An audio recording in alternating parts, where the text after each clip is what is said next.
Oh, that's that good shit. How many times do I have to tell you that if anyone's going to end your existence, it's going to be me? Vegeta?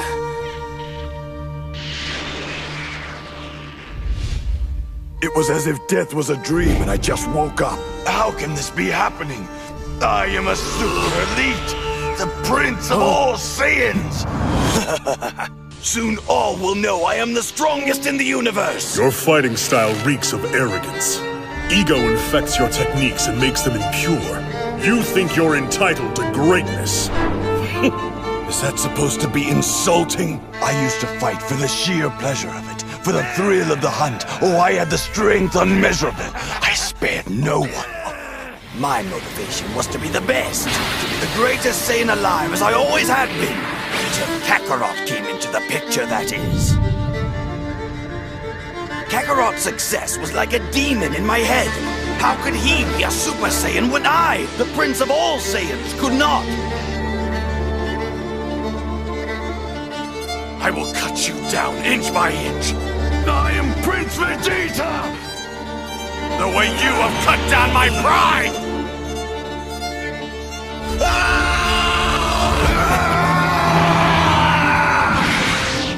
You say I'm arrogant, I say damn right.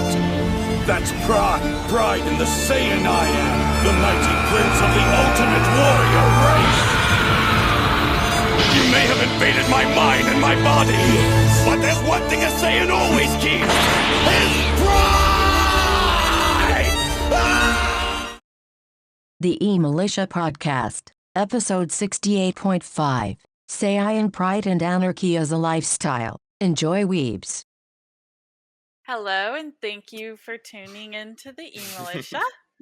I'm here with my friends Ace and Cody, and we are going to talk about everything. Yes. A little bit of Dragon Ball Super, a little bit of current events, and possibly some other stuff. So, spoiler alert, if you haven't seen Dragon Ball Z, or Super, Z I guess too. If you haven't seen Dragon Ball Super, then know some spoilers will be ahead. Would you guys like to introduce yourselves? Ace, you've been on. Cody, you have not. Cody, you want to go first? Yeah. Cody from Agora Brewing, longtime listener, first time guest. I am Ace_Archist on Twitter, and that's about it. I host or I co-host some show that you don't want to listen to. Oh yeah, I don't think it's even a podcast, is it? It's not, because it's not. No. Yeah, okay. Yeah, that's the last we'll speak of it. Mm-hmm. All right. Cody, do you want to take it away?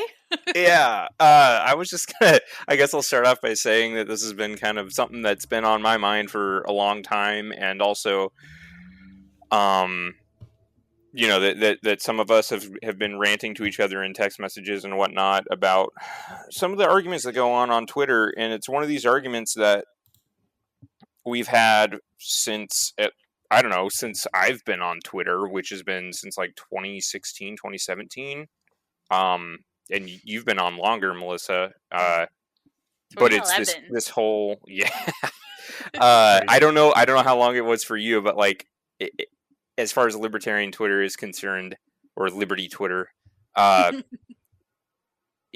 there's this argument about like, and it always comes up once in a while, especially around voting season, when it's like, how do we get to where we're going, right? And so there's all these people that want to say that,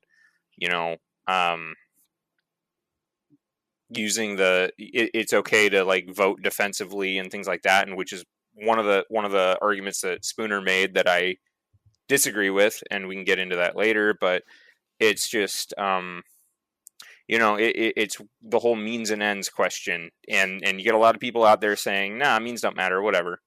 And then we've kind of been talking about like anime together, and there's a lot of like really good references in various shows we watch that I always, like 6 months after watching it, I'll go, oh, that's why this one thing that character was all about kind of is important or whatever. Like when I first saw Dragon Ball Z when I was a kid, like Vegeta was, always talking about Saiyan Pride, which is kind of the focus of what I'm going to talk about with Super. But like, he was always talking about Saiyan Pride, and it seemed like kind of a, I don't know how to put it, pride is one of the 7 deadly sins, and it seemed like super douchey to be all about Saiyan Pride when you could be about saving the world, which is what Goku did, right? So like, as a kid, that's how I looked at it. And now, I really respect Vegeta, and after having seen Dragon Ball Super specifically, once you get towards the end of that, it starts to make sense, and you start to see why Vegeta honestly is the crowd favorite. So yeah, that's kind of where I'm coming at it from. He's certainly my favorite. Nerd. No, I'm just kidding. I've always really liked Vegeta is my favorite Teen Titan.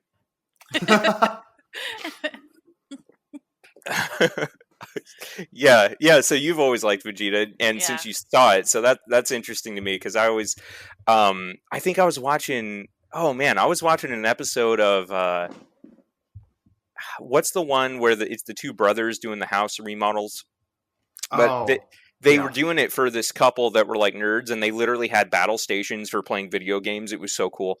But they were asking him, because he had like all this like anime stuff and like Gundam figurines and stuff, and so they were asking him who his favorite like Dragon Ball character was, and he said Vegeta. And I was like, whoa, why is his favorite character Vegeta?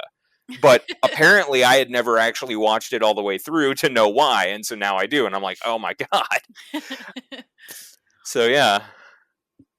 If the beginning of Dragon Ball Z is your only exposure to Vegeta, you might think that people who say Vegeta's their favorite character are a little bit psycho.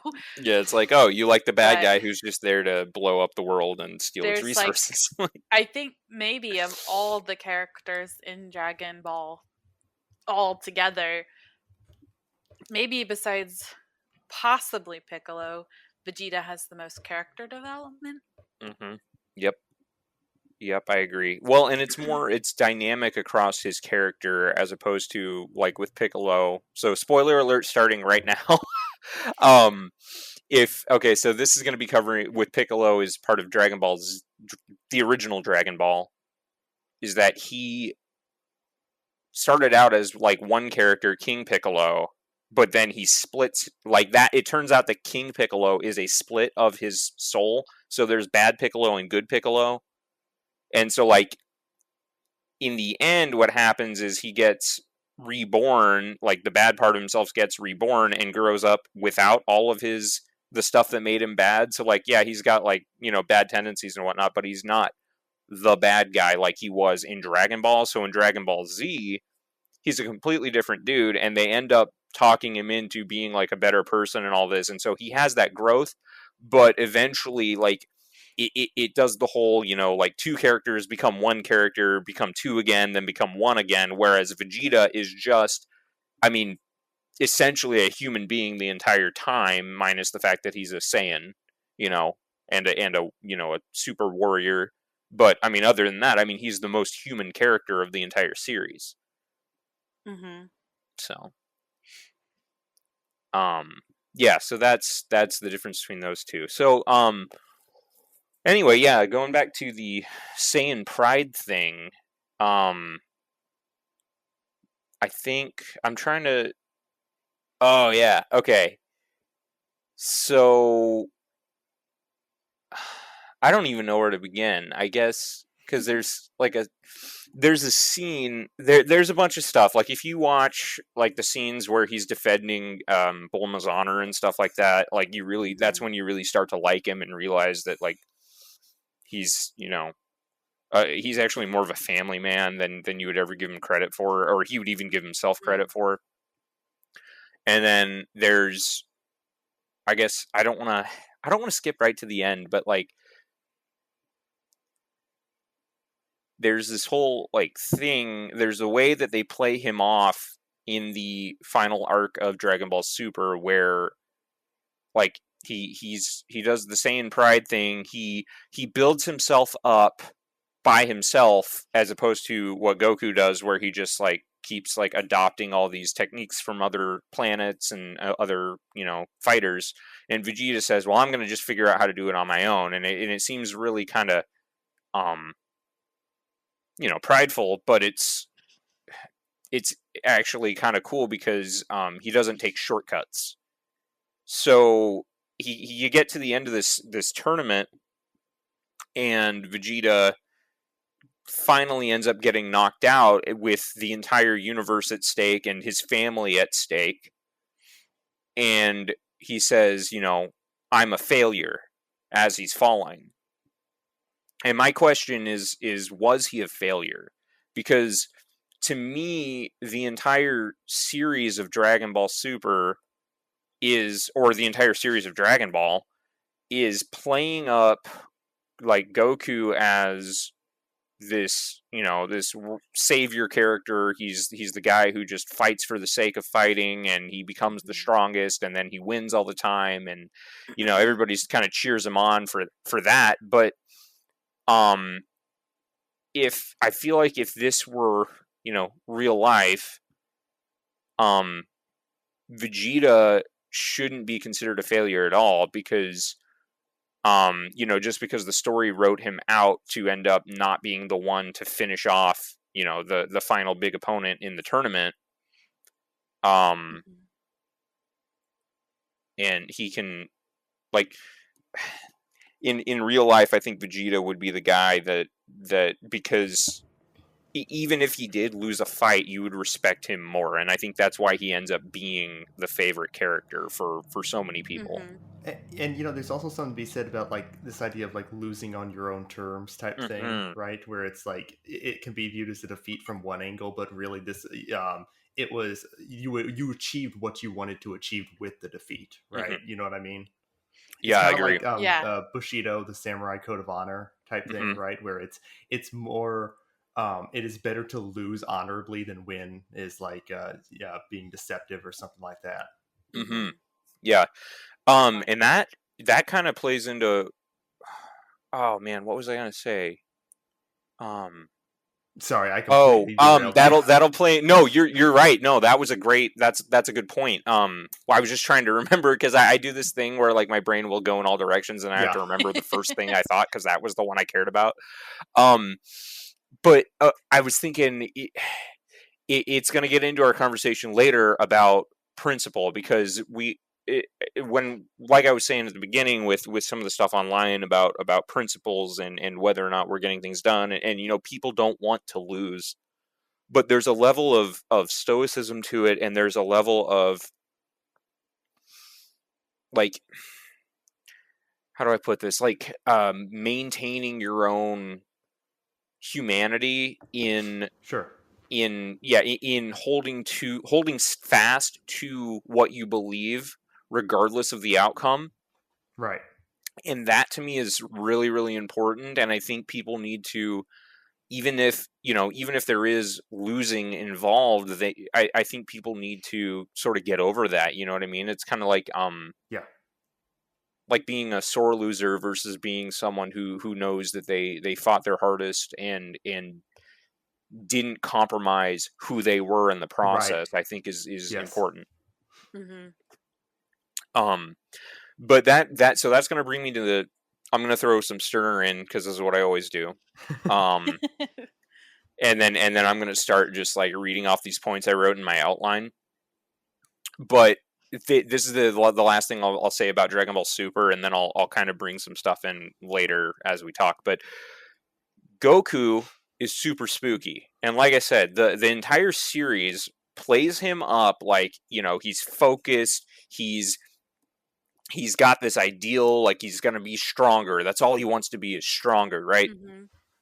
But like we were talking about with Piccolo, one of the things I didn't mention yet is that Piccolo ends up becoming Gohan's real dad. So if you haven't seen Dragon Ball Super, sorry, spoiler, but he like Goku basically just says, you know what, I'm gonna go fight.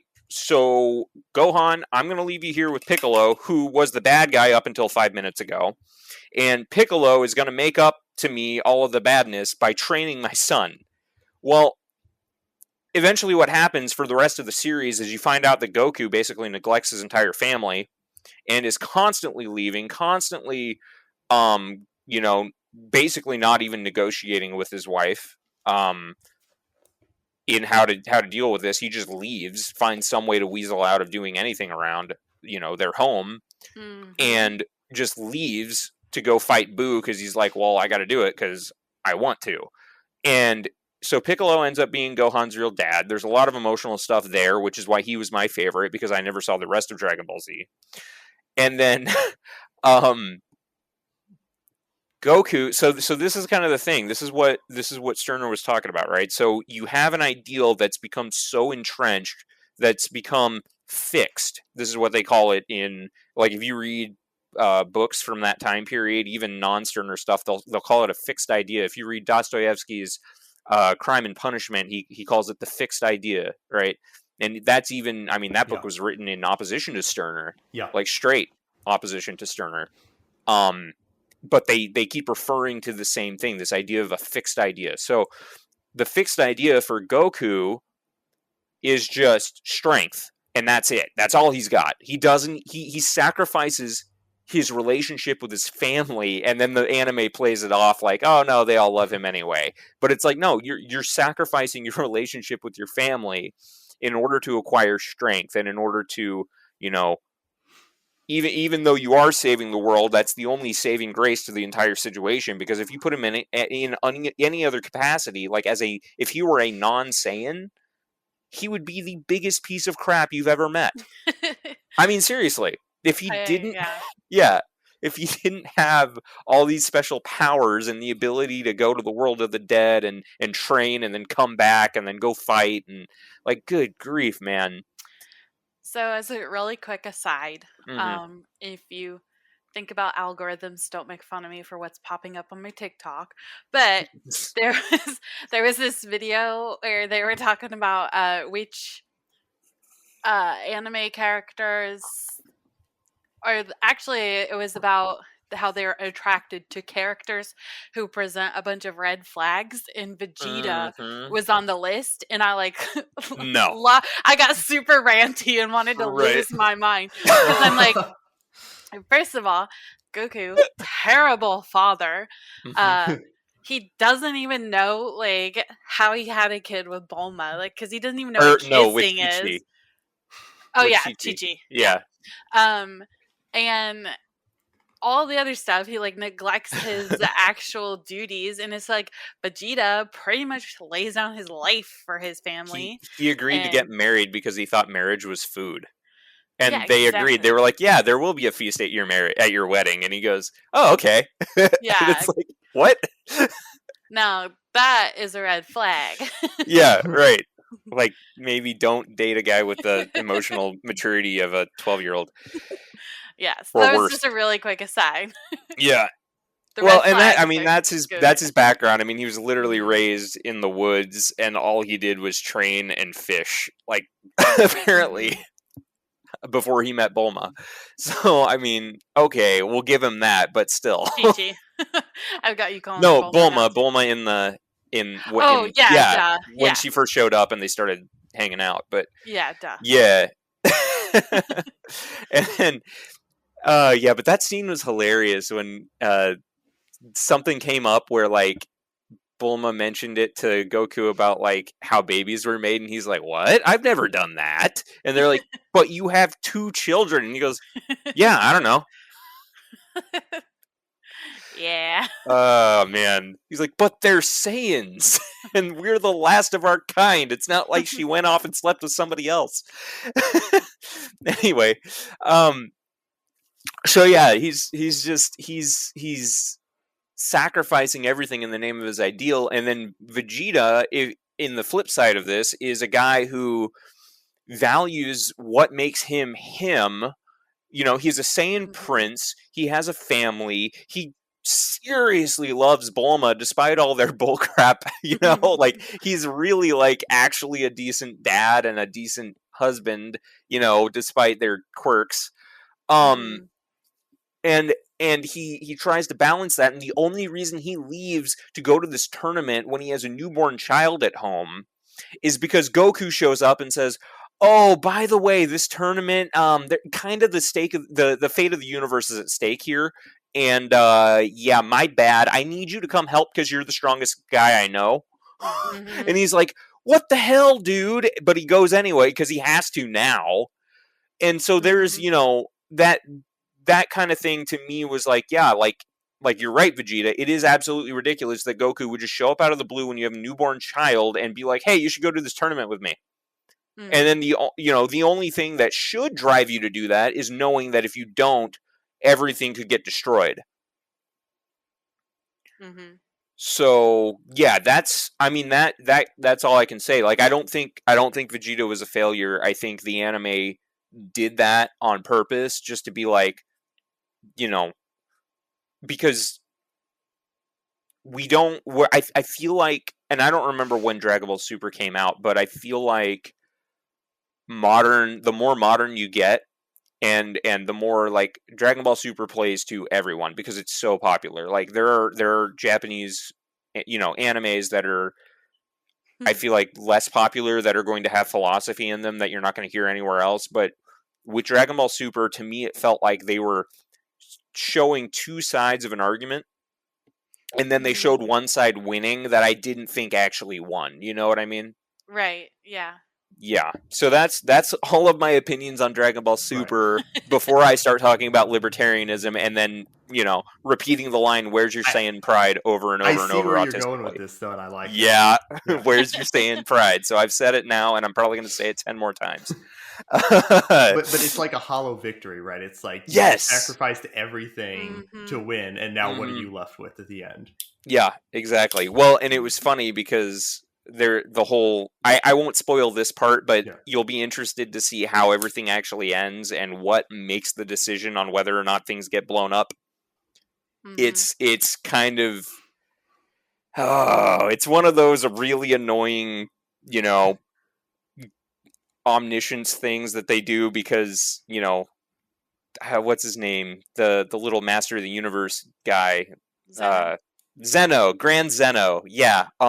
He's basically the god of all gods, and they do the whole omniscience thing, and it's really, they do that annoying thing. That's all I'm gonna say.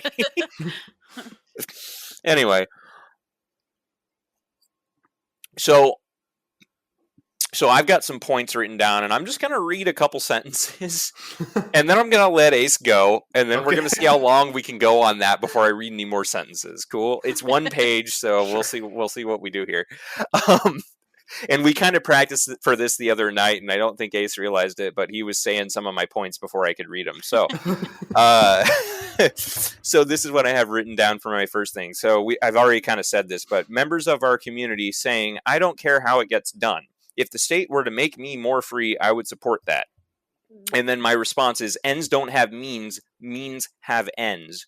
One does not make a pie by throwing chopped vegetables into a pan with oil and soy sauce. This mixture of sauced vegetables is called stir fry on account of that being the means that achieved the end. You stirred the vegetables while frying them. In the same way, statist means will have statist ends. In other words, play stupid games, win stupid prizes. Yeah, I mean, yeah that's right. Because I think the whole point of this is sort of like, look, it's true, right? We can't give them this where it's like, okay, it's true in a very short term that using statist ends, some people might become more free in those people. But for the question is always, well, for how long? And what about the other people who might be negatively affected by, statist means like this? And what was the payment? Right. Yes, exactly. What did this cost? At what cost? At what cost? Right. Yeah. But really, I mean, if you sign yourself up for a Faustian deal, right, and then go, no, it's going to work out great. Look, you know, they gave me this thing, and now I'm good to go. And it's like, okay, but what strings are attached to that, right? Yes, exactly. What's going to happen later? What's going to come up? What fine print did you not read that ends you up on the human Sentai pad? Right? Like, we've all seen that episode of South Park. So, you know, what the hell? And also, you know, here's my thing, right? Is that the state uses people, and even people within the state incorporates members of the state itself into its overall uses, right? So even if you were to gain state power, it seems to me that the state would still use you in some ways for its own ends that you are not aware of, or maybe you are aware of, but you still have no control over.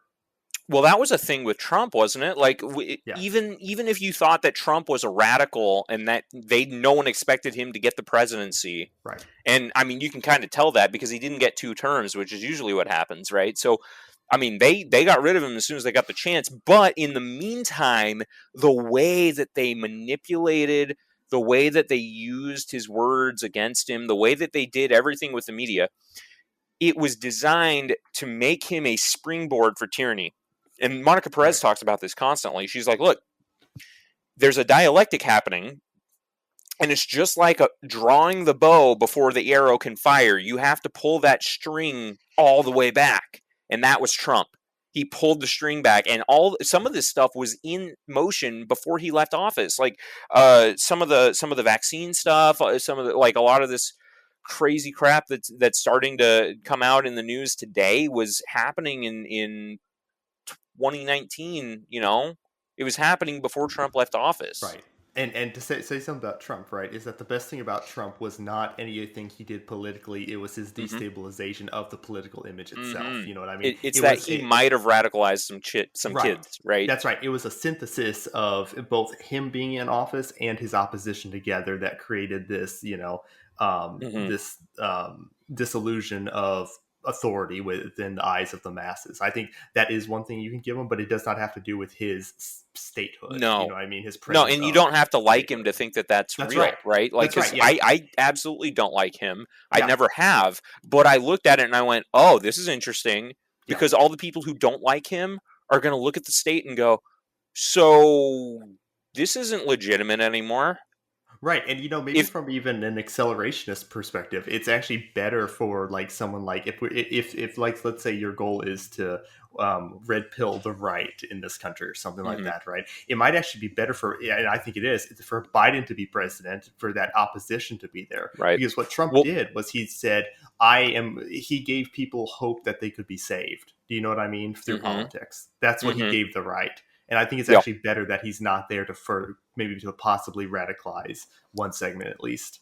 Right. Well, he radicalized the left enough to put somebody like Biden in office, which, I don't believe that any amount of people actually put anyone in office. Like, that's the other thing about this too, right? Like, not only are you voting, not only are you believing that voting could, like, that, giving the state power in any sense, or any person some sort of official capacity in state power could help you, but you also believe that when you vote that actually matters. Right, but the people who end up winning are always chosen, you know what I mean? And if they're not, which, I don't even know. Like, here's the thing, Trump's got CIA background in his family, so you're gonna say that he doesn't have state connections, that he's a radical and a maverick. Like, I mean, maybe, but maybe not, right? And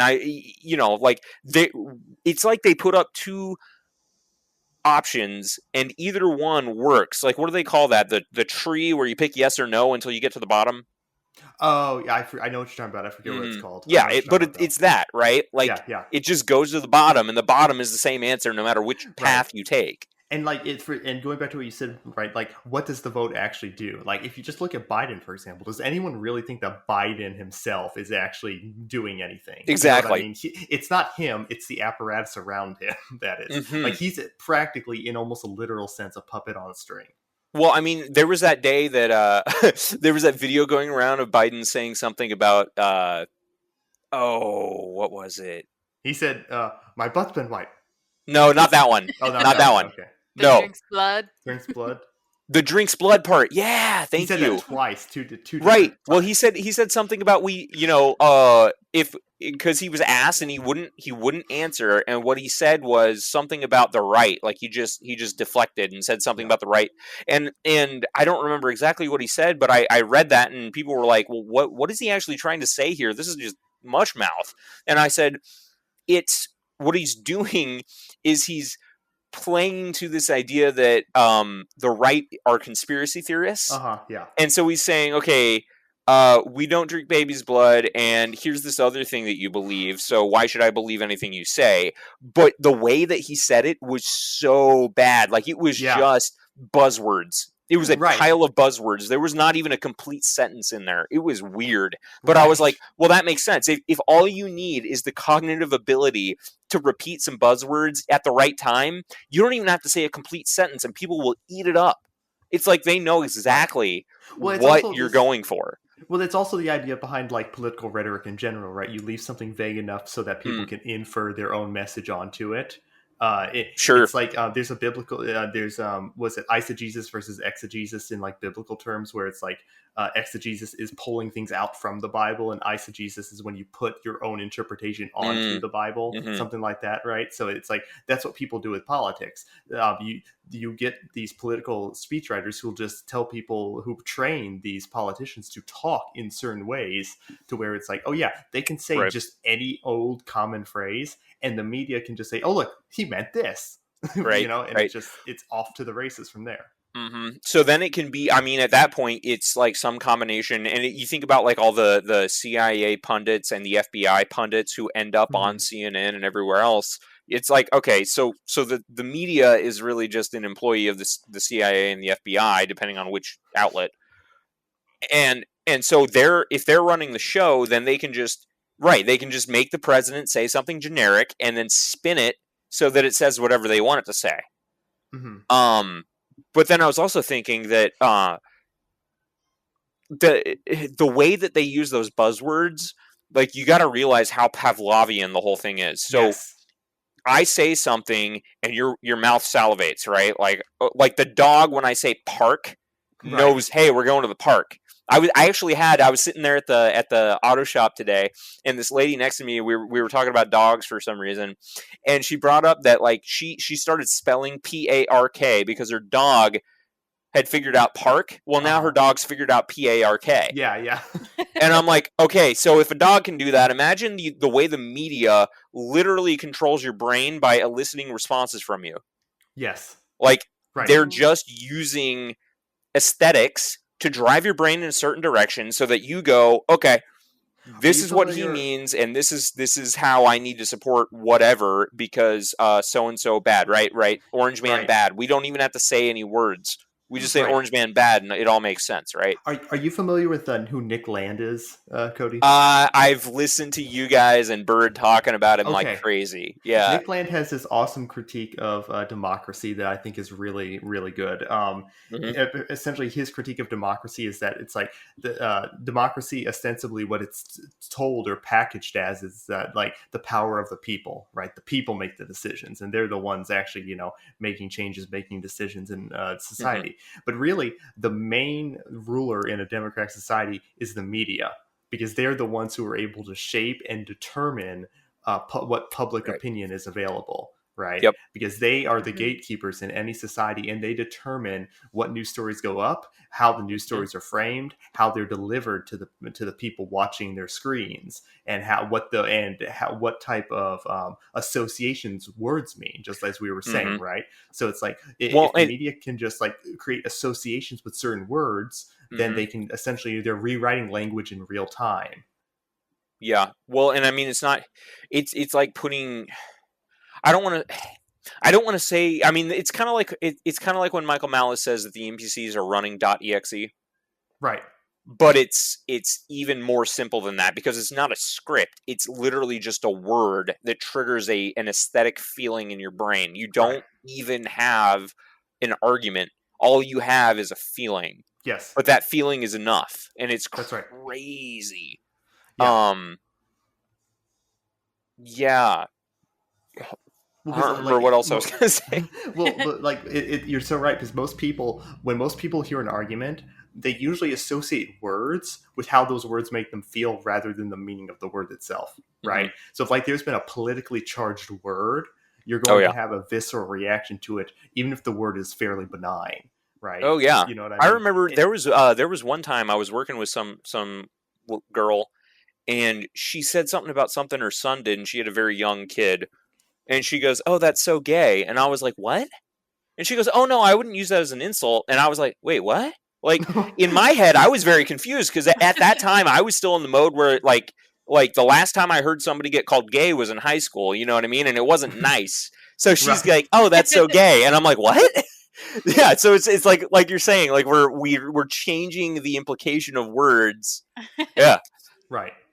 Yeah, it's just funny, like the way that your brain kind of shorts out when no one speaks your language, even though you're both speaking English. Yeah, exactly.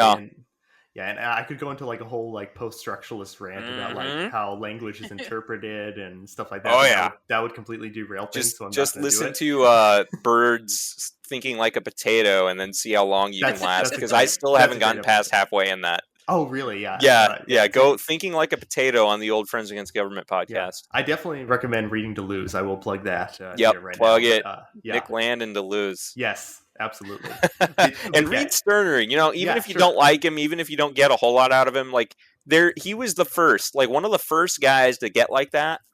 And you can like throw all the morality stuff out of the window and just say, okay, what's like the base facts that he puts out there that you can't really argue with, and then everything else sort of follows.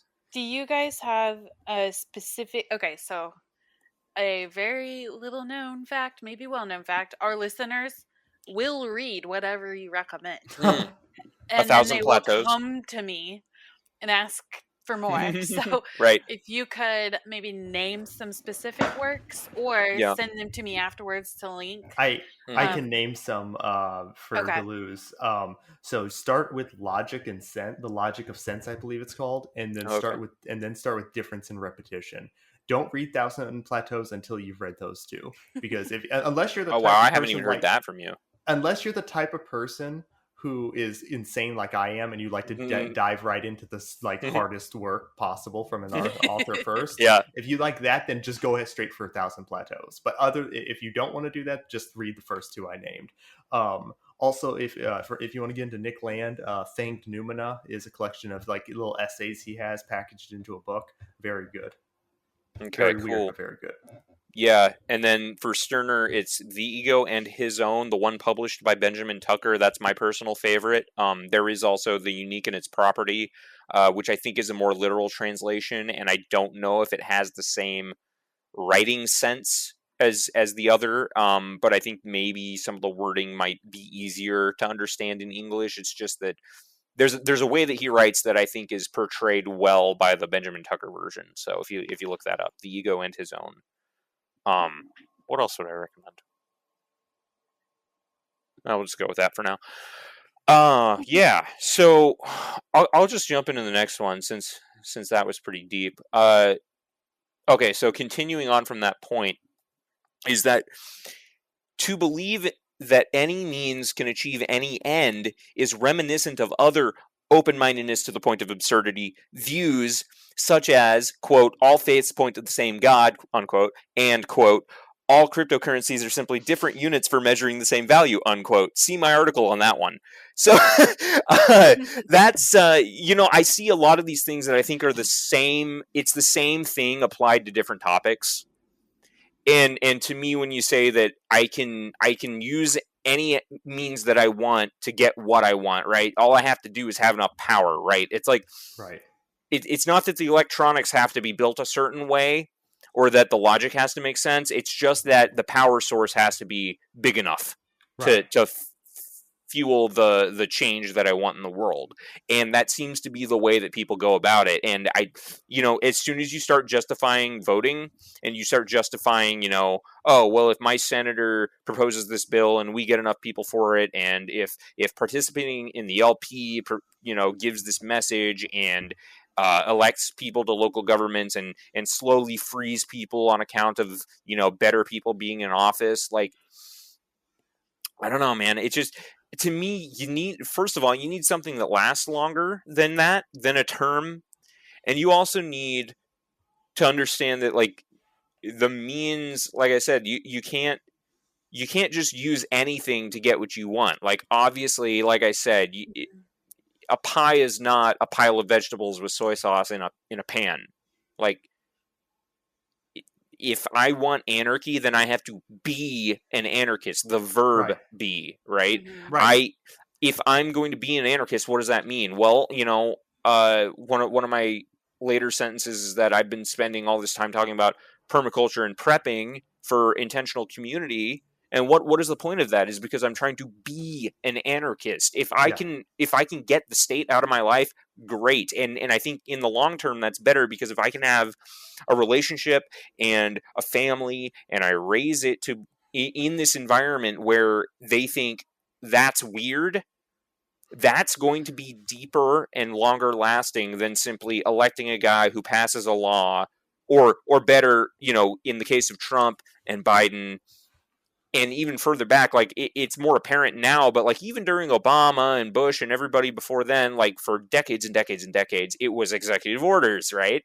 Right. And what happens as soon as you go out of office? The next guy repeals them.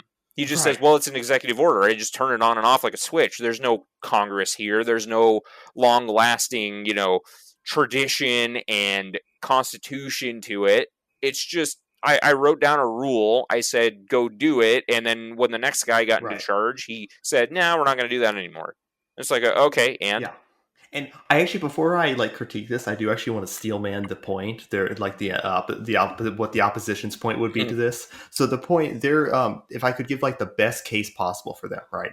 They would say that, well, look, we are under constant assault from the state, which I do not deny. We're under, and our freedoms are being eroded. So if we can get just someone in there, or we can side with some governor or some politician or something that can ease up, or at least be better than the other politicians, that can at least, get the boot off of our neck for just a little bit. And, I can sort of see that rationale, but it only extends that far, right? It's a Band-Aid. It's not an actual solution. So, and as you're saying, like Dinophile, my buddy Dinophiles, he had this great quote a while back, and he tweeted it out. It's like, someone was asking him, well, how do we achieve anarchy? And Dino just said, just be an anarchist, right? Oh, yeah, beautiful. Oh, yeah. Well, first, it's like you're trying to get to 4 without adding 2 and 2 together. You know what I mean? It's like... Right. It's like, well, I want 4. Right. And this has been one of my big critiques, actually, of a lot of people, is that I think a lot of people confuse anarchism for an anarchist society, right? An anarchist society is not the same thing what I'm talking about anarchy. Like, an anarchist society is just the culmination. It is just the culmination of anarchist relationships, of anarchists interacting and taking over. Like, if I could describe an anarchist society, it would be the culmination of what anarchists could achieve if they took over like the social functions, such as like, like security and like law, or however you define law in a non-state sense, stuff like that. Right. It would, so you can be an anarchist and without an anarchist society. And it really disturbs me that people conflate those two, because again, they're conflating ends and means, just like you said.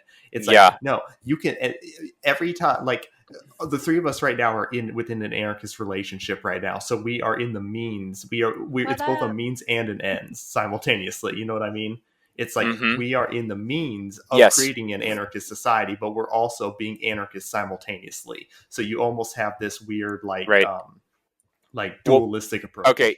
So yeah, and I actually went ahead and pulled up The Ego in His Own. I want to read the first sentence of the essay that starts the whole thing off. It's literally like, if you skipped the entire book and just read the beginning essay before part 1, just a page and a half, I would be so happy.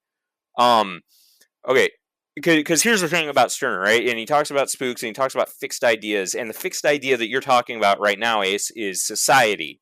So we say we want the social good, right? And this is what socialists believe. They want the social good. They say we should, downgrade the lives of others in order to uplift the bottom.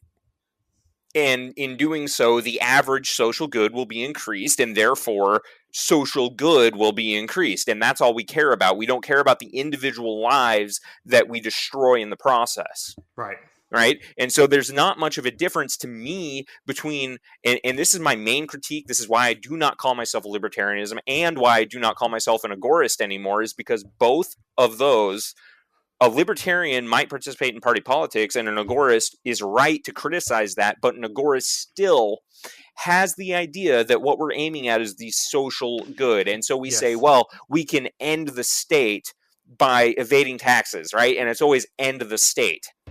Right. But what we can do, and this is something Jack Spirko talks about, before I read this, something Jack Spirko always talks about is this idea of circles of control, circles of influence. There's 3 circles, essentially. You have the inner one, which is things that you have direct control over. Like, I have control over, whether or not I drink this beer that's in front of me, which I will. There's things I have influence over, which is me trying to convince my friend not to continue drinking because he's had too many. Mm-hmm. And then you have things you can't control, which is, like there are people who live in the town over who are doing some stuff and I don't know any of them, right? Okay, so what the Agorist and the Libertarian both, despite the Agorist having a great critique of libertarians, what they both have in common is that they are still focused on this idea of the social good, and that is their moral. The pinnacle of their moral hierarchy. And so what Stirner has proposed is the self as the pinnacle of the hierarchy, because morality isn't the issue, it's the values that are the issue. And so now I'm gonna go ahead and read this sentence and then I'll let you go. Okay, so quote Stirner: "What is not supposed to be my concern? First and foremost, the good cause, then God's cause, the cause of mankind, of truth, of freedom, of humanity, of justice," and then I'll add in society. "Further, the cause of my people, my prince, my fatherland. Finally, even the cause of mind and 1,000 other causes. Only my cause is never to be my concern. Shame on the egoist who thinks only of himself," quote. Right? And I'm well, okay, then I'm an egoist because I believe in controlling what I can control. And that's a Stoic thing, too. And he actually, even though he criticizes the Stoics, he does say, well, at least they've got something there that's better than just, sacrificing yourself on the altar of someone else's god. Right. Exactly. No, great point. So, yeah, go ahead. Yeah, so there's a lot there I can really go after. I really like that. So I think one of the biggest problems, so I this occurred to me like a little bit like last year, I think, but it was like, what occurred to me is that the biggest stumbling block is not that people don't understand anarchism or the theory behind it. It's that most people don't understand what society actually is, right? It's not like whenever people talk about how, well, an anarchist society, that seems so illogical. It's not that anarchism itself is hard to understand. It's that the fact that they have a distorted view of what a society is, right? So if we can break down what a society is, what is a society? If you break down a society, what you have is society is built upon micro societies within every society, right? And those micro societies are built upon interactions between people. Interacting by themselves with means, they have their own means and ends, and going to what you said with Stirner, which this is probably the thing I like most about Stirner, which is that he promotes the individual as their own end, right? Like the individual is like this whole idea, if the individual has an end that is not of themselves, it's still themselves approaching that end that they want to reach. So the means so when the individual wants to approach an end goal for themselves, they are connected or tied with the means and the ends together. Well, and that's right. And that's because the end is originated by the self, which is the ultimate end. And that, to me, is very important. Right. Yes, correct. Yeah. So the end goal that is outside of you is just a projection from the individual, creating an end in the external environment. Yes. And there was something I said a while back that I think is funny here. Anybody who tries to dispute what we just said, the existence and popularity of Minecraft flies in the face of your argument. Right.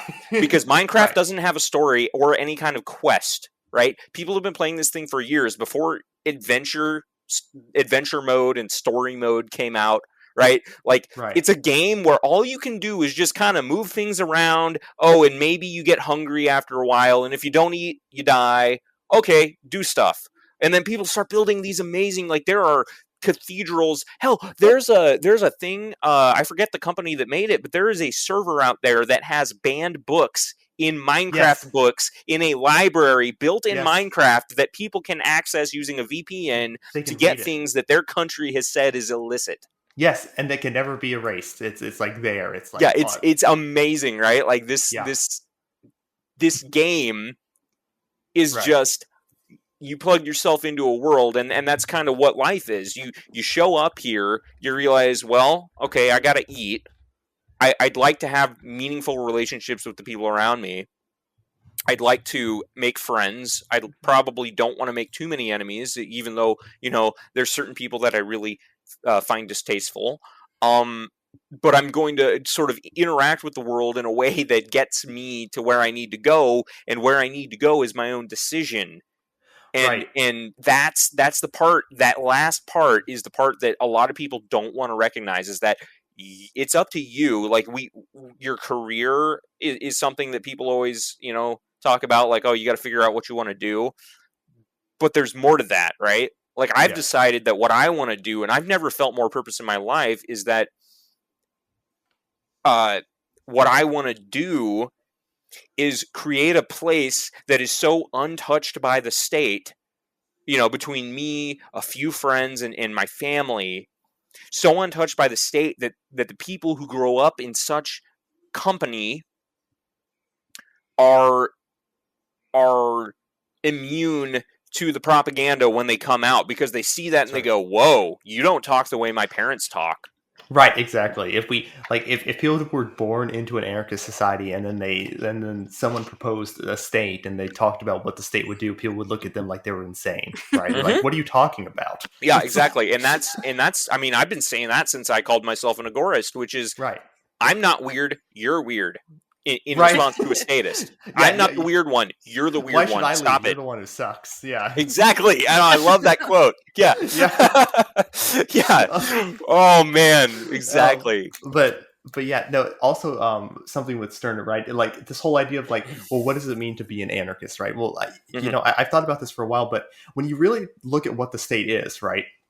And I think you'll appreciate this point being a fan of Stirner, which is that what the state really is, it's a phantom of the mind. It doesn't actually exist in the real space, in real world, right? It's not actually there. What's there are men with guns who will order you around, and maybe they'll institute some formality in between there to legitimize themselves in the eyes of the public. But ultimately, what there are a gang with guns who will order you what to do. This whole idea of that you have an obligation to submit yourself to their altar, right, or die, for their god king.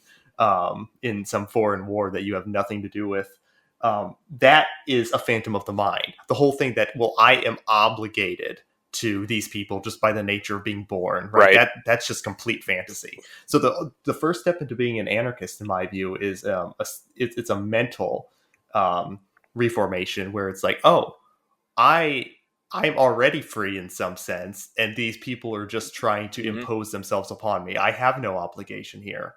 Oh yeah, people. Well, and dude, Stirner's got this great section there in the first part of his book, which is he's talking about a slave, and he's like, well, okay, even a slave is free to some extent, because if you think about it, as soon as the guards are gone, he's sitting there thinking, okay, how can I get less beatings? How can I get more food? How can I maybe poison the master and get the hell out of here, right? Like he's finding ways to poke through the cracks. If you think about, and this is something, and to bring up Spearco again, he talked about like how man is a pig, a feral pig, and what does a pig do? You have to be really good about making sure that your fence stays electrified, because a pig is not like a cow. It will poke at the holes every time it finds one, and the second it realizes, oh, that fence doesn't hurt anymore when I touch it, I'm out of here, right? Right. And humanity needs to go back to being a feral pig. It's one of the greatest things I've ever heard him say, because it's different from the erecting walls, and then maybe the power goes out for a couple of days, and all of a sudden those fences aren't electrified anymore. But the cows stay in it because they're like, oh, no, I ain't touching that fence. Right. I did that once. And it sounds paradoxical, but it's true. It's like, the moment you understand that you're a slave, that's when you're finally able to be free. You know what I mean? It's kind of like, you just have to realize that you're a slave. Yeah, that's exactly. Right. Yeah, because once you understand that, it's like, oh, okay, then you don't have to. Then all this, like, all these spooks, to use a term from Spooner, or I'm sorry, term from Stirner. I said Spooner, I meant Stirner. Yeah. To use a term from Stirner, it's like, okay, I don't need to concern myself with this idea that I am obligated to respect these people or obligated to do what they say or fall in line or submit or anything to do with that. I can just realize, okay, they are my enemy. Now, what do I need to do to avoid these people? Like at that point, you just can turn these people into not actually like, people we are obligated to respect, but rather you can look at them as any other type of criminal. You can look at them as any other type of force of nature that you need to protect yourself against and find ways around. Yeah, and he did that when he wrote his book. I mean, Max Stirner was a pen name. Yeah. Germany was under severe censorship at the time, and there are points in the book where he just laughs in their face and goes, "Look, I'm going to do it anyway." Like, and he says that censorship is wrong, and you're inflicting upon me when I shouldn't have to do this, but here I am doing it because screw you guys. Right. I mean, and that's kind of, and this goes back to the Saiyan Pride thing. Like, there's kind of an aesthetic to it that's just a middle finger to the world, Yes. Like this is me. Screw you. Right. that to me is kind of the essence of egoism, even though like again, like just throw the morality stuff out the window. Don't worry about it. He just kind of goes down rabbit holes and then says it's bullcrap at the end. Right. But the parts about, what it means to be an anarchist, like you were just talking about, I think are the most important things that you could possibly read. And so many people are just so focused on getting the most good for the most people, which is funny because that's, for a group like libertarians who claim to have principles, that's the most utilitarian thing you could say. They're out there saying that. An anarchist society without being anarchist first. Yeah, it's goofy, right? Yeah, yeah, exactly. Oh man. Yeah. And there also, this idea, and I'm going to reference Camus, one of my favorite philosophers, because he has this great quote that I think embodies everything I believe as an anarchist. It's my the only way to live in the world is to become so absolutely free that your very existence is an act of rebellion, right? So it's very much this idea that, okay, the world can do whatever it wants to me, and I'm going to live in spite of it, right? And it, it may harm me in some senses, and that's fine. I'm still never going to bow or submit to the way these people treat me, right? And I think once you have that, and that's not to say you should martyr yourself. I want to be very clear, right? I'm not saying you should go out and get yourself martyred. That's the opposite of what I'm saying. Right. But, well, that would be turning your belief, your freedom that was in the name of yourself into its own spook, and now you're doing it in the name of freedom. That's right. And sacrificing yourself in the name of freedom. Right. And so this is what you have to understand.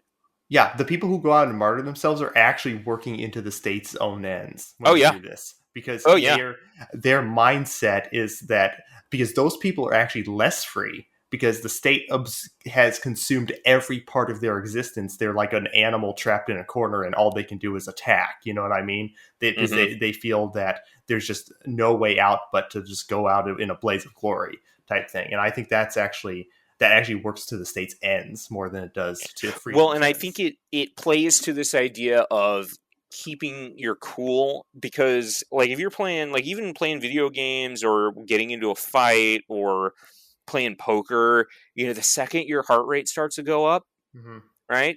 The second you've had a few too many drinks that the waiters brought over, that's when you make the mistake and you go all in when you shouldn't, right? And the trick is to keep your cool and to constantly be reevaluating and putting things back into the context of how do I get out of this thing alive? How do I get out of this thing better off than I was before? I mean, I've even had this issue playing Magic the Gathering. Like, there are times where you're like, you know what? If I played that card, it would be really, really cool. But you know what? If I played this card, not only will it wipe out all of their field, it's going to wipe out my field too. And I have some good stuff going on right now. Maybe I don't want to play a board wipe right now, right? If you've ever played that game, you know exactly what I'm talking about. Yeah, and it just becomes this like self-destructive thing where it's like you've essentially let the state destroy your life, right? And that's not to say you always have control of what the state destroys, but it's certainly like you have control. This is a very stoic point, but you have a control about how you react to it, You know what I Yeah. mean? You have control of how you react to other people's actions upon you. Right. And Well, and that, I mean, that even goes into the whole idea of like critical thinking and the evaluation of ideas. You can evaluate even your emotions. You can say, okay, yes. Or your own thoughts. right. And yeah, that's what, so like when something affects you, to be able to look inward and go, okay, so it's just introspection, to look inward and say, okay, why do I feel this way? Do I believe that I'm justified? Should I allow it to control my actions for the next however long it takes me to cool off? Right? Mm-hmm. And you know, it's funny because this is all things that I think can be taught, you know, even by like Christianity, like there, I forget the name of the virtue, but like, you know, grace or whatever. I forget the name of the other one, but like this idea of self-control, and then people will talk about egoists, right? And this is why Stirner adopts the name egoist, is because it's sort of like, you know, cultural appropriation that he calls himself that, like, I'm going to own the term because you keep calling me that, but I'm coming to the same conclusions as you. I'm able to derive this idea of self-control, of, you know, having values, and being able to not be, I mean, Ayn Rand even called it like, I'm not one of the egoists that, to quote Ayn Rand, I'm not one of these egoists that, you know, leaves destruction in their wake and consumes the world.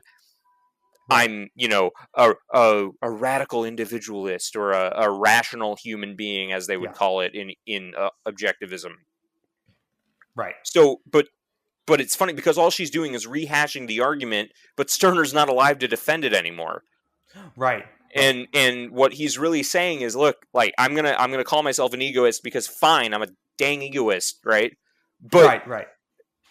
What it doesn't lead to that conclusion unless you're someone who only reads it at the surface level, and unless you're someone who doesn't you know, evaluate yourself, which is the opposite of an egoist, because an egoist is constantly evaluating.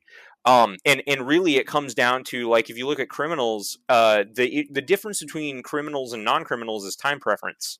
Yes. And you can be an egoist either way. You can be an egoist criminal or an egoist, you know, suburb living soccer mom. It doesn't matter.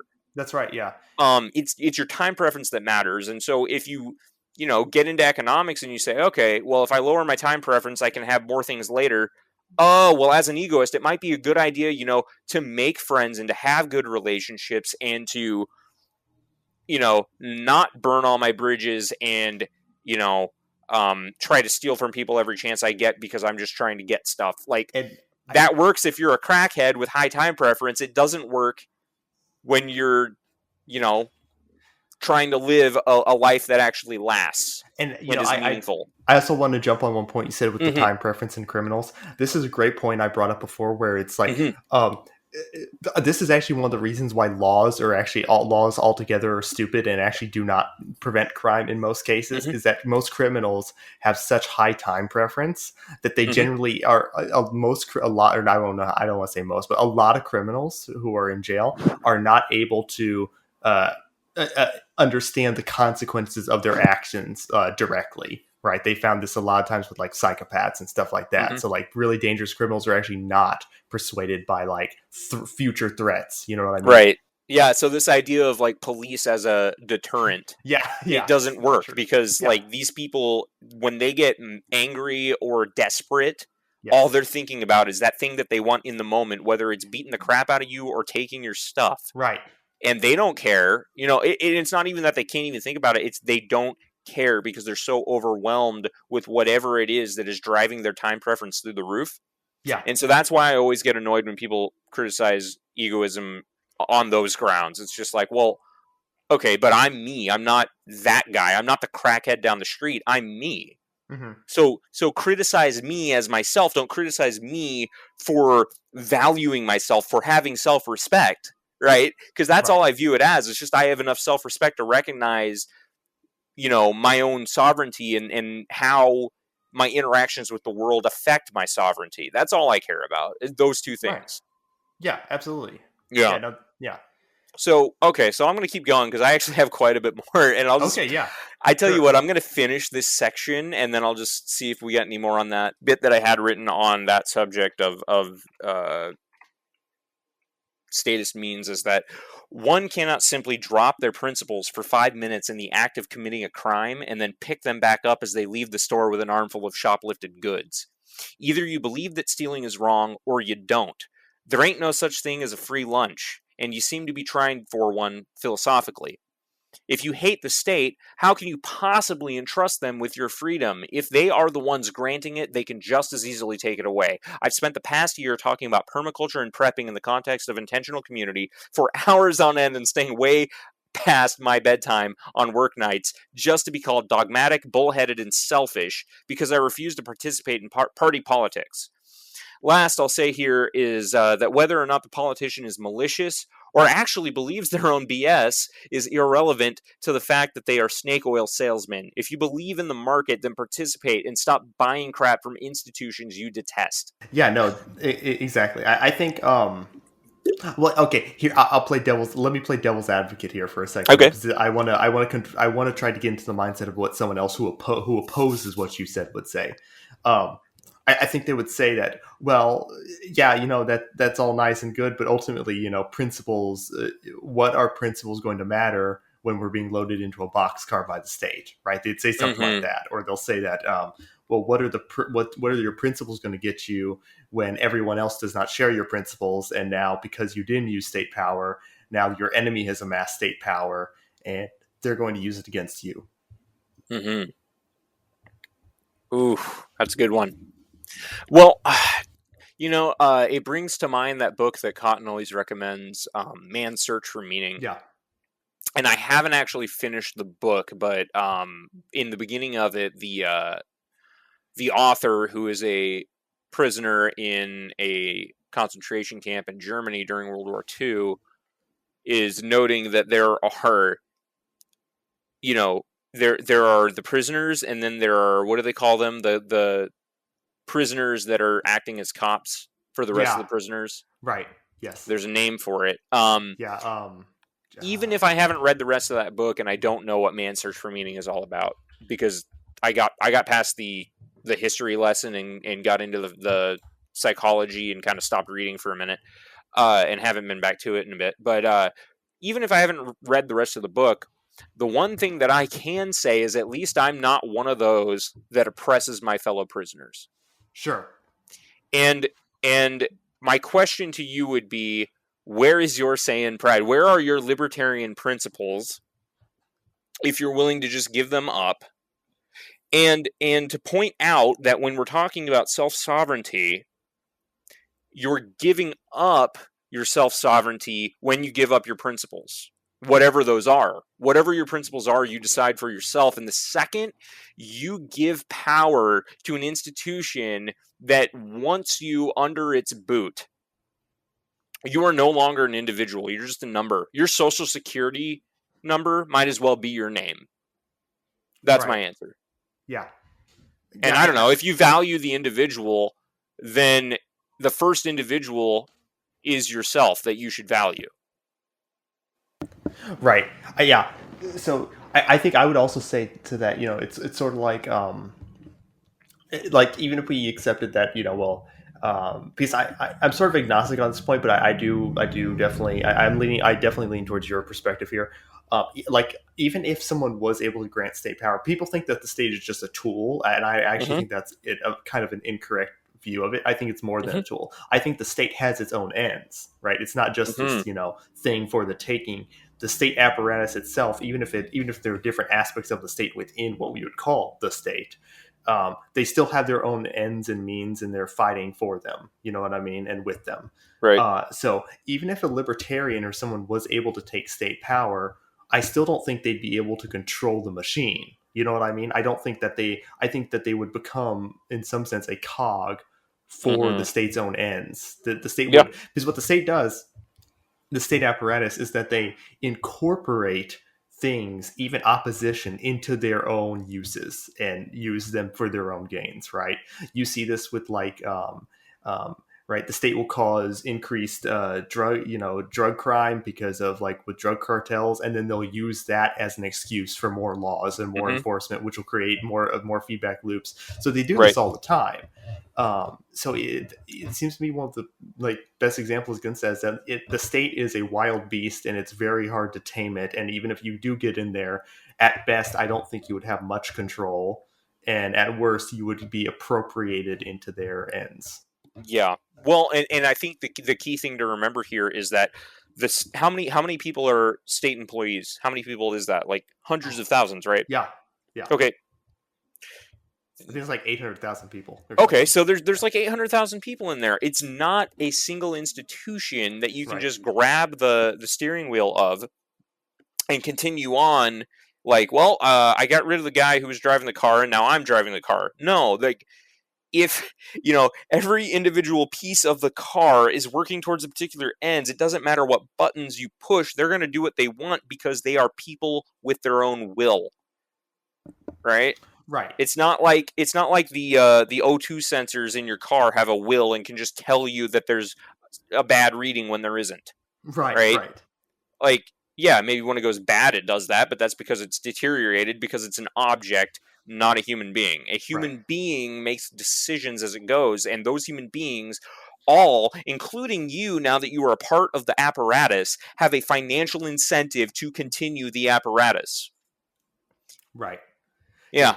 Yeah, and it's a financial incentive. And I just listened to the Rollo and Slappy Show episode with J.W. Weatherman talking about these people who are promoting things in Bitcoin with a financial incentive to promote them and why some of these things are actually really sketchy and we need to be skeptical of our own community.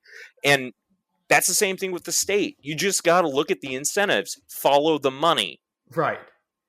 And, it's also this idea that, every tyrant in history has always thought, well, if I just had power, then I could do it better. You know what I mean? So it's like, it's also this idea of that, like, okay, the whole point of Mises was that exactly, Boromir with the ring.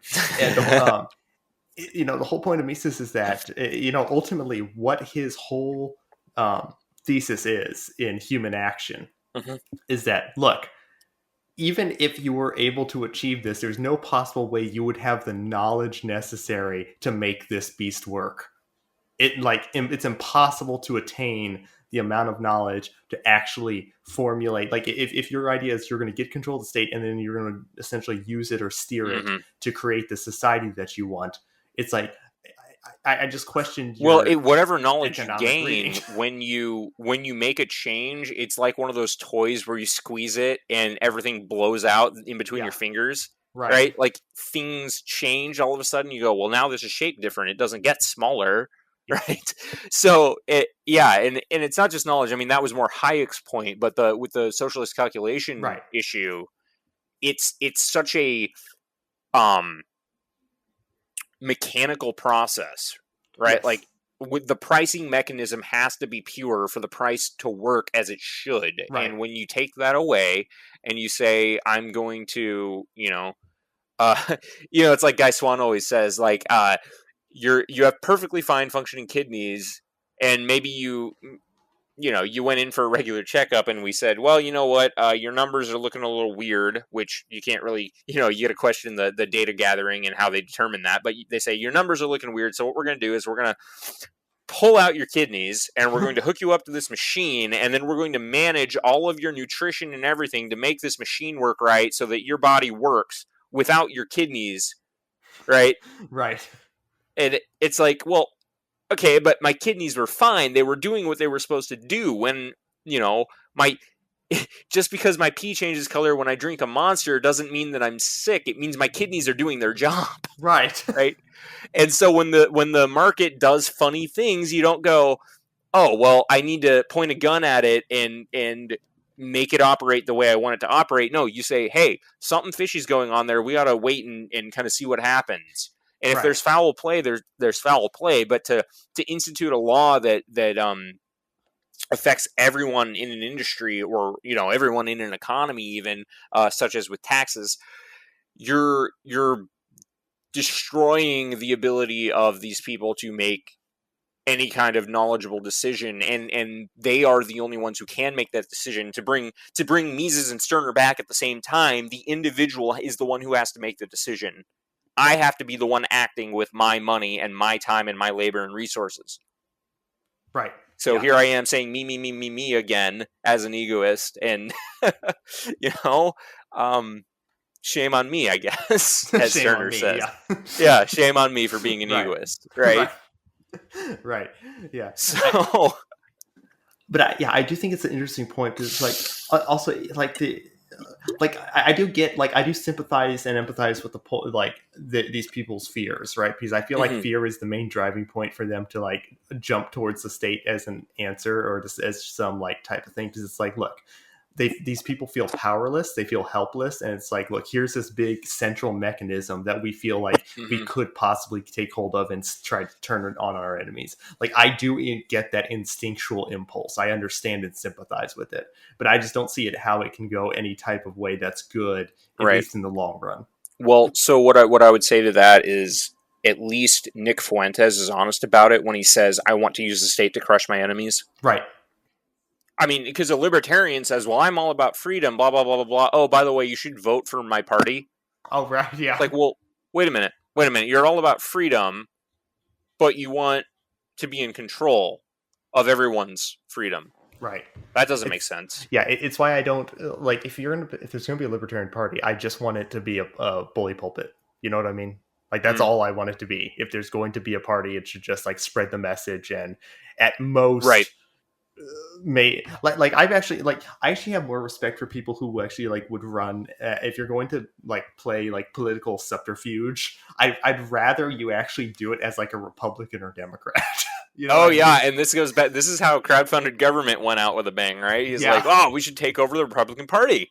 And it's like, you know what? I do have more respect for that. If you I do too, because it already has. I mean, this is what the sort of network effect it already has, right?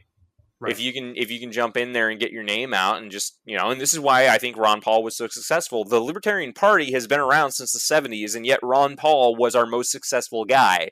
It's like, well, what did he run as a Republican? That's right. Exactly. Yeah. So what does that tell you? Like, all you're doing when we sit around and get mad about guys like Archie Flowers and talk about crap that happened on Twitter, I think you're just missing the point, honestly. Exactly. You're just missing the point, man. I 100% agree. And it's also, it's pretty crazy too, because if you think about it, like the whole idea, right? Because the Libertarian Party has struggled, right? They've had ballot access in all 50 states for a while, but they have never been able to get enough in polls percentage-wise to actually get on the debate stage.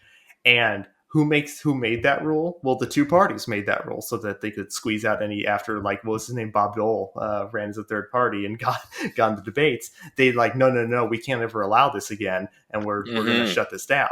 So my question is always, okay, let's assume that you do get this percentage. What makes you think that they won't just change the rules again? Mm-hmm. Right? Well, and on top of that, even, you could say, okay, well, we just watched Hillary Clinton screw Bernie Sanders over. Right. And then you're going to say, like, even if we stop, so like, this is one of those like worst case scenarios, right? Like it's the next best thing kind of thing. Right. Like JW saying that, Coinbase is better than, whatever solution that he was criticizing. And somebody's going to twist it and say, oh, I think, Coinbase is good. It's like, no, I'm just saying that it's that bad, right? Yeah. So in this case, it's like, okay, the LP is so bad that I wouldn't even recommend the Republican Party, but now I have to say that they're, better than that.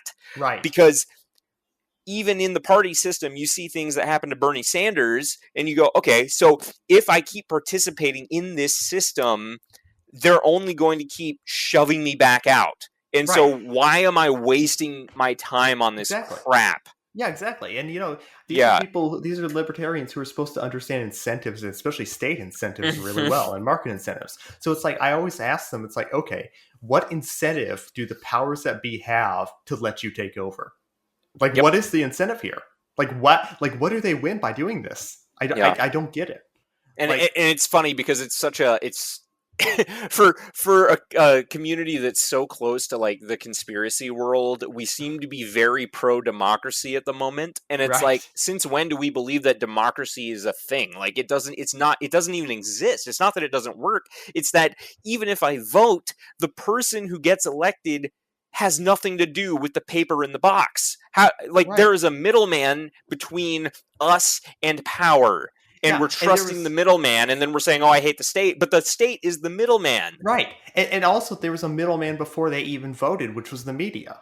Exactly. So It it's like- is. We are enclosed. We are caged by a series of middlemen. Middlemen. So as you're right, democracy does not actually exist. It's not real. It's an illusion. Exactly. It's crazy. And Yep. this is the point about like democracy, is that democracy, it's hard to imagine democracy could ever even exist. Maybe in small forms it could, like very small forms. But it's like, if you're Oh talking yeah, about, but like, you would have to know nationwide- everyone there and trust Right. them.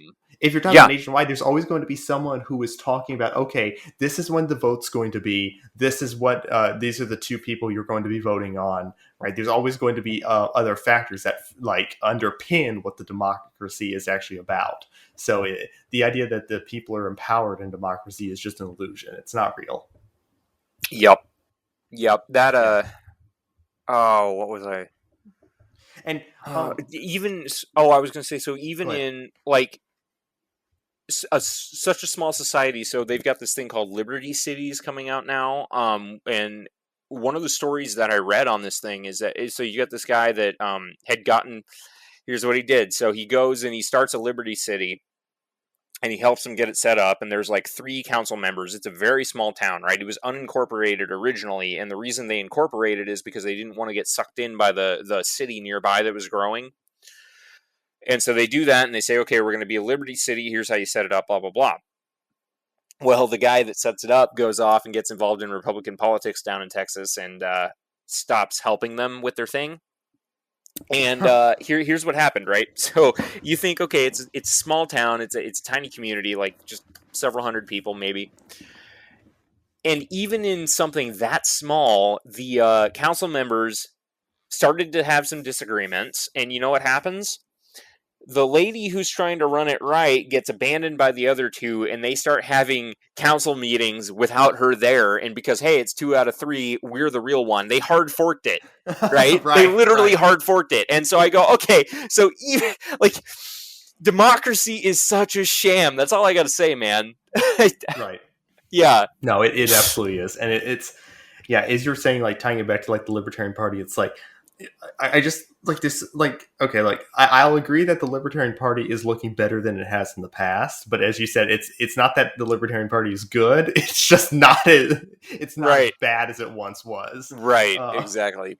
But it's still not preferable. It's like, well, and that's just funny. It's like how much democracy drives the Mises Institute, and yet I love them. So why does the LP? Why do we have to use the LP at all? Like you were talking about, well, if they were just a messaging institution, I'm like, well, we have the Mises Institute for that. Right. And also, we honestly, have if this. we're going to be messengers, why not just use the Republican Democrat platforms instead? Why not just keep that Ron Paul tucked in as like a sleeper agent in there? So actually, I'm talking myself out of my own position now. So I know, right? Exactly. It's like, wait a minute, why not just use the other? If you're going to have if you're just going to go in there for messaging, why not just go like sneak in as a Republican or Democrat and then spread your message? Yeah. Well, I mean, one of your big heroes was Judge Napolitano, and he was a Republican on Fox News. And he's not right. Like, I don't think they ever presented it as an LP thing. Right, and I would probably not be here if not for him. So exactly. Exactly. So there's really. I'm seeing no redeeming qualities from the LP right now. Exactly. I'm trying to be charitable. You know what I mean? I'm trying to come in here and try to give the best case possible, and I'm talking myself out of my own position here. Yep. Yeah, it's really that abysmal right now. So I think the rest of the points I have here, I already hit as we were going along. So I think I'll leave it at that. If you have anything else to continue with here, and then. I don't think so. I think going back to what my buddy Dino said, is just like, if you want to be an anarchist, or if you want an anarchist society, the first step is just be an anarchist. Yep.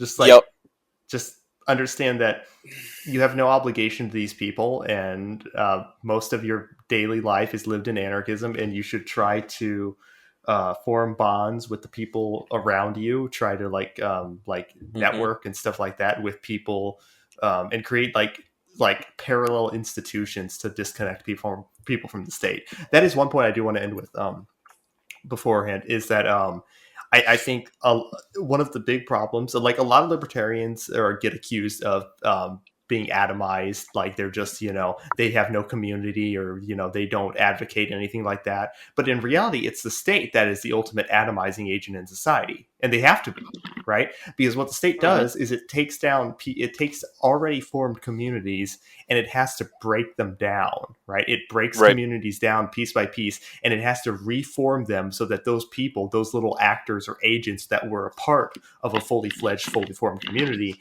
now have to be redirected towards the state's ends. So they have to break people down and then reformulate them into their own collective. Yeah, because if you don't have a community, that's the next place to look is to the state. And so you just, it's like the lender of last resort. You go to that last resort and you go, okay, this is how I participate in society. And so that's why voting becomes so important to so many people. Yes. And it really is just this century-long agenda of destroying the family. Yes. And it's one of the biggest scams, right? Because it's like, okay, once you've accepted this, it really is like a Faustian bargain, right? Yeah. Like once you've accepted this deal, now your children and the future generations are going to grow up, and this is just going to be normal to them. Yeah. Yeah. Right? You might have a great life. And this is where like a lot of criticism of boomers comes from, because you might have a great life. You might have your retirement and your pension and everything else, but the next generation hates you. Right. They absolutely hate you because now they're paying off the debt that you racked up. Yes. Right. This is where that whole thing comes from. Right.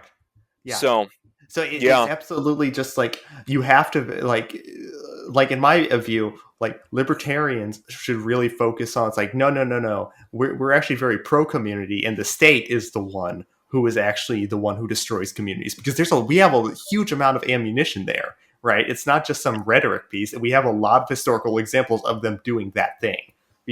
Right. So I feel like that's untapped potential. And I feel like if libertarians really wanted to like gain more of a following, they would really focus on more things like mutual aid or community building or just parallel institutions in general, rather than saying, oh, hey, vote for me. And it's just like, I don't know. Yeah.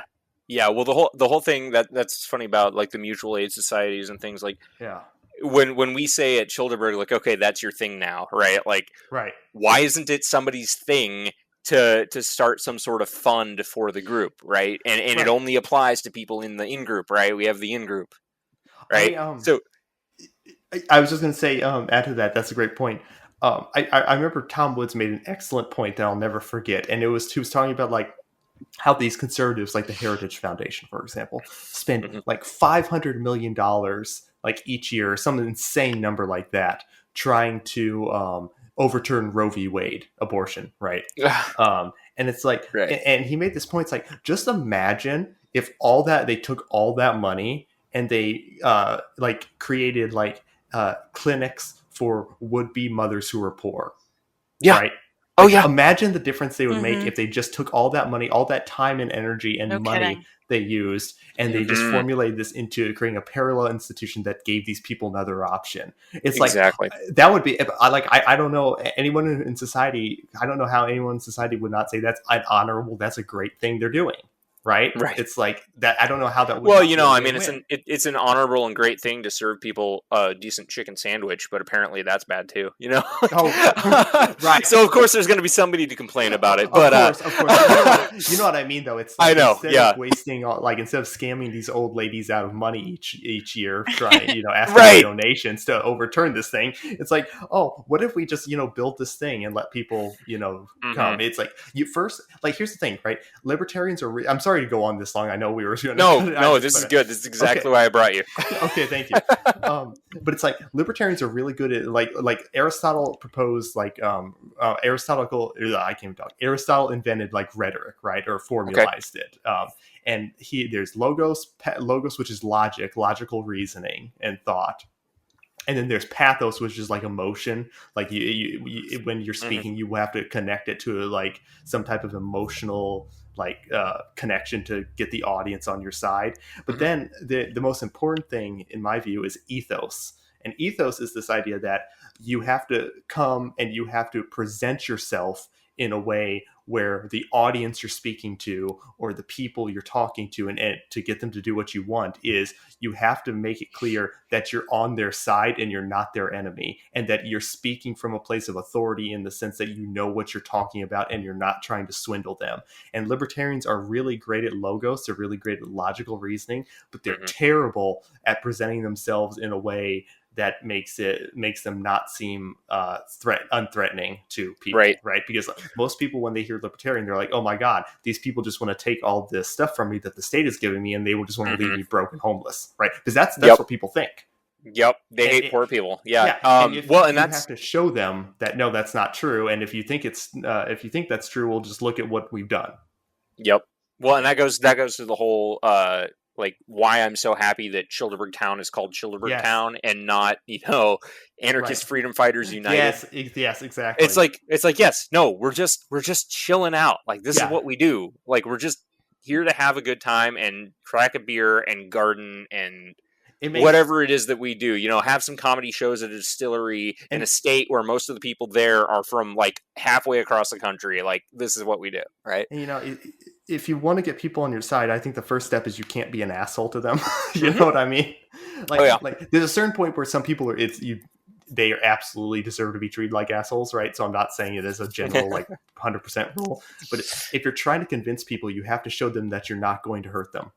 That's that's step number one. Everything else comes after, because most people are not persuaded by just logical reasoning purely, right? They have to understand that you're not a threat to them, because if they think you're a threat to them, even if what you say is completely logically sound, they're just not going to hear it.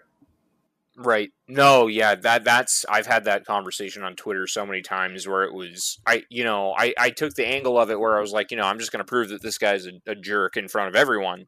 Right. But unfortunately, that meant that I didn't do what you're talking about, because the conversation went, I said I'm an anarchist. Thing, so. Right. I said I'm an anarchist. They said, you're trying to tear down everything I love. I said, what you gonna do? And they said, I'm willing to kill you for it. And I was like, okay, well, you just said it to the public. It's right here. I mean, you're actively threatening me now, and that's kind of where I was going with it. But I agree with you that that's probably less productive. Yeah, I do this all the time too, so I'm guilty of it. I'm not trying to say that I like whoever is not whoever is. Well, you got to pick your battles, right? Right. Whoever is without shit posts throw the first stone. But I would say that you have to.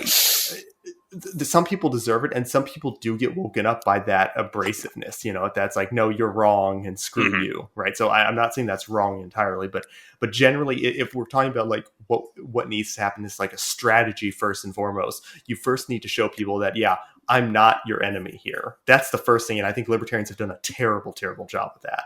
Terrible, because they have no it's a bad word in libertarianism, but it's like they have no community. These people have no sense of social bond, and this hurts them. It hurts them immensely. The libertarians, or the people they're talking to? The libertarians. Oh, they have no social bond. Right. And so I feel like, that's kind of an instinct to lash out, because you're like, look, I'm surrounded by normies. I'm living in my house alone, and I don't have someone that I can go to the bar with. So here I am on Twitter, and we all know how toxic Twitter is. Yeah. And it just not even the people on Twitter, but like the fact that you're using a social media platform, which is known to be a form of hypnosis and everything else, like it's designed to get in the back of your head all the time. And so when you're constantly putting yourself there in order to interact with those who you might agree with, you're making yourself sick. And I get why you would lash out with this sort of like, screw everyone around me, I'm alone in the world kind of attitude. And this is really why we started Childeberg, and this is why I want to invite everyone who listens to this episode. And I think we'll end it on this, but I want to invite everyone who listens to this episode to come to Childeberg next year. Childeberg 4, it's Memorial Day weekend every year. I think we're holding it again at Muleshoe Bend Recreational Area in Texas, near Austin, Texas. And to refer back to an earlier thing that we were talking about, if you're having trouble making those connections IRL, right? If your neighbors aren't into it, if you're not able to start that community nearby, maybe think about coming out to one of these events, whether it's Childeberg, Freedom Fest, Pork Fest, whatever. Meet people nearby or even halfway across the country who think like you, who you get along with, who you can have a conversation with and not feel any kind of anxiety. I mean, it's incredible the way like every single introvert that goes to Childeberg will come out of there like, whoa, that was something I've never experienced before, because I've been able to talk to people in a way that I've just in a comfortable way that I've never been able to before. If you can come out to something like this and find those people that you've been hanging out with for years on Twitter, or Instagram even, maybe you can start a conversation about actually building a community with these people, so that in the future you don't have this, I'm alone on my block surrounded by normies and faceless NPCs. Yeah. And I also wanted to say one more thing. I didn't mean to imply that you're like, I didn't mean to lay moral blame on people who do feel like that. You know what I mean? Oh, no, no, perfectly understandable. Like I said, like it makes perfect sense that you would want to lash out like that.